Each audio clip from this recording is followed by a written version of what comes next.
au-delà du coût de livraison d'une application, c'est-à-dire de tout le processus qu'on en a vu, il y a également la question de l'impact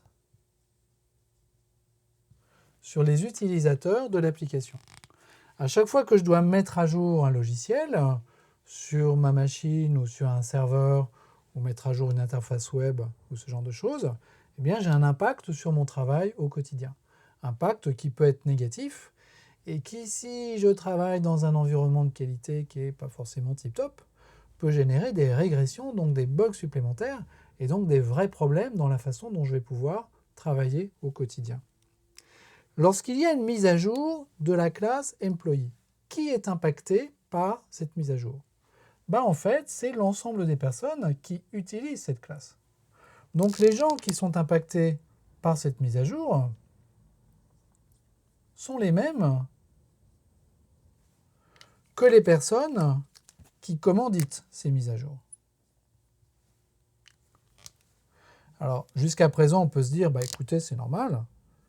J'ai demandé l'évolution d'une fonctionnalité ou j'ai demandé la correction d'un bug. Au moment de la livraison, je vais être impacté. Ça va un petit peu m'énerver parce que peut-être que j'aurai une interruption de service, même si elle est courte. Mais finalement, c'est normal puisque c'est moi qui ai demandé les choses.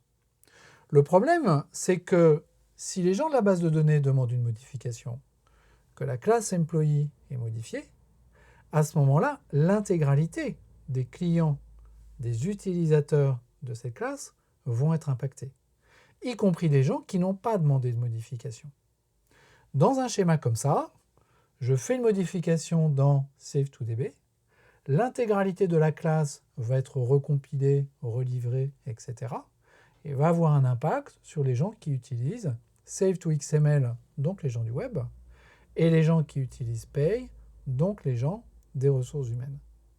Si jamais j'ai une régression dans le processus de sauvegarde en XML ou dans le processus de distribution de la paye de mes employés, à ce moment-là, une correction demandée par les gens de la base de données va avoir un impact très négatif sur des gens qui, eux, n'ont absolument rien demandé, qui, eux, ne sont pas du tout intéressés par les modifications qui ont été faites dans la méthode Save2DB. Et ça, c'est quelque chose qui est extrêmement embêtant. Pourquoi c'est embêtant? Parce que je paye le coût de la livraison, je paye le coût de la correction, je paye tous ces coûts, je génère un impact sur des gens qui n'ont rien demandé à personne et qui vont en concevoir de l'ingratitude, qui vont générer des tensions dans les équipes. Pourquoi? Parce que les gens du web ne vont pas être spécialement contents de voir des bugs apparaître dans leur système à l'occasion d'une livraison qui ne leur apportait absolument rien. Donc ça, c'est quelque chose qui est problématique.